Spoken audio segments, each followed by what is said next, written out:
पत्रकार परिषद घेतली, काय सांगता? नाही, आजचा मुळात उद्देश हाच होता की भारतीय जनता पक्षानं ज्या पद्धतीनं खोटे आरोप करून इथल्या लोकांना जे दिशाभूल करण्याचा प्रयत्न केलेला आहे, तर नांदेडची जनता त्यांना कंटाळलेली आहे. भारतीय जनता पक्षाचे उमेदवार हे मोठ्या प्रमाणावरती गुन्हेगार, त्याचबरोबर मटकावाले, सट्टावाले, गुटखावाले, अशा प्रकारचे दारूवाले असे उमेदवार हे भारतीय जनता पक्षानं दिलेले आहेत. त्यामुळे नांदेडची जनता ही त्यांना नाकारून त्यांच्या बैमानीच्या, त्यांच्या गुंडगर्दीच्या राजकारणाला कंटाळलेली आहे. आज शहराची बकाल अवस्था असून शहरामध्ये चांगलं म्हणता येईल असं काही राहिलेलं नाहीये. त्यामुळं मोठा भ्रष्टाचार, त्याचबरोबर महापालिकेची उदासीनता आणि इथल्या नेत्यांचं जे पक्षांतर झालं त्या पक्षांतराला, त्यांच्या बैमानीला कंटाळून नांदेडची जनता ही सातत्यानं काँग्रेस पक्षाच्या मागे पूर्वी होती आणि इथून पुढेही राहील. त्यामुळं आजचे पत्रकार परिषदेमध्ये आम्हाला हेच सांगायचं होतं की जो जाहीरनामा यांनी प्रकाशित केला आणि त्याच्यावरून फार मोठा जो वादंग निर्माण केला, तर भाजपच्या जाहीरनाम्यातल्या 70-75% जो विकास दाखवला आहे तो काँग्रेसनं केलेला आहे. त्यामुळं भाजपचं स्वतःचं म्हणता येईल असं काहीही नाहीये. शेजारच्याचं लेकरू कडेवरती घेऊन त्याचे मुके घेण्याचं काम भाजप करतंय.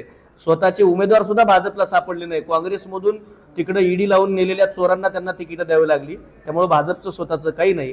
काँग्रेस पक्ष आणि वंचित बहुजन आघाडी यांच्या युतीचा, आमच्या आघाडीचा इथं विजय होणार आहे. इथली जनता आमच्या पाठीमागे आहे.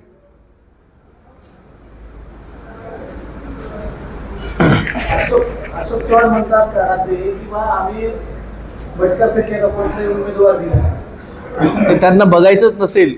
म्हणजे मुळात काय की देवेंद्र फडणवीसांना महाराष्ट्रामध्ये गुन्हेगार दिसत नाहीत, तसं अशोक चव्हाणांना मटकेवाले दिसत नसतील, कारण ते त्यांच्या बाजूला बसलेले असतात ना. माणूस बाजूला बघत नाही, समोर बघतो. त्यामुळे ते मटकेवाले त्यांनी शेजारी बसवलेले आहेत, म्हणून अशोक चव्हाणांना मटकेवाले दिसत नसतील.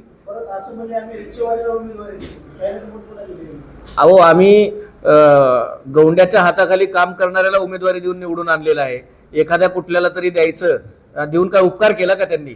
आज असंख्य लोक काम करणारे भारतीय जनता पक्षाचे निष्ठावान रडत होते. त्यांचा आक्रोश बघा वाटत नव्हता.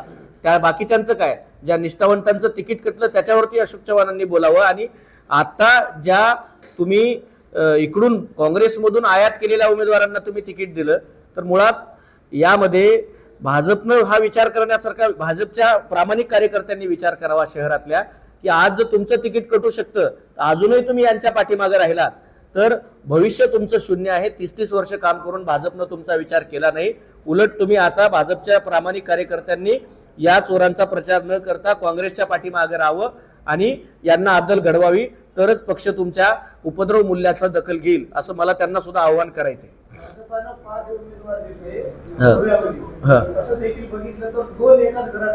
हो, इथं मोठ्या प्रमाणावरती आज जर बघितलं तर घराणेशाहीचं पीक माजलेलं आहे. त्यामुळे जसं लोह्यातल्या लोकांनी 5 उमेदवारांना घरी बसवलं, तसं इथं जे माजी महापौर नवरा बायको जे स्वामी आहेत, किशोर स्वामी, तर त्यांना आणि त्यांच्या बायकोला इथली जनता 100% घरी बसवेल.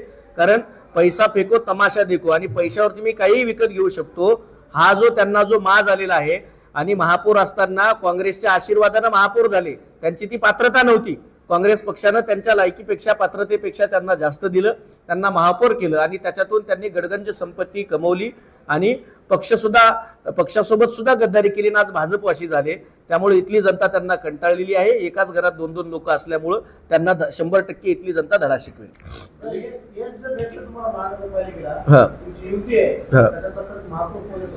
आता त्याबद्दल पक्षश्रेष्ठी निर्णय घेईल, ते आम्ही आत्ताच सांगू शकत नाही. आणि 100% आमचे जे वरिष्ठ आहेत ते निर्णय घेतील आणि सांगतील.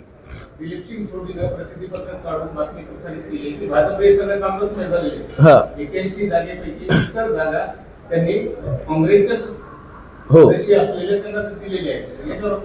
नाही, ते त्यांनी जे सांगितलं ते आम्ही अगोदरपासूनच म्हणतोय की भाजपला इथं नेता स्वतःचा नाहीये, उमेदवार स्वतःचे नाहीयेत, कार्यकर्ते स्वतःचे नाहीयेत. आणि त्यांचं दुःख इतकं आहे की त्यांनी जे जाहीरनाम्यात दाखवले ते सुद्धा विकास कामं त्यांनी केलेली नाहीयेत. डॉक्टर मनमोहन सिंगांपासून ते काँग्रेसनं इथं सगळा जो निधी दिला त्या निधीतनं ती कामं झालेली आहेत.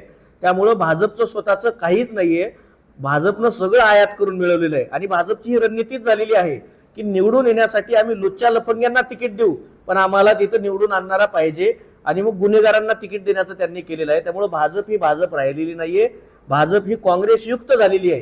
काँग्रेसमुक्त भारत करता करता काँग्रेसयुक्त भाजपा झालेली आहे. आणि आजची भाजप ही जुनी भाजप नाही. त्यामुळे जुने भाजपवाले सुद्धा आता भाजप सोबत राहणार नाही, त्याचा विश्वास आम्हाला आहे.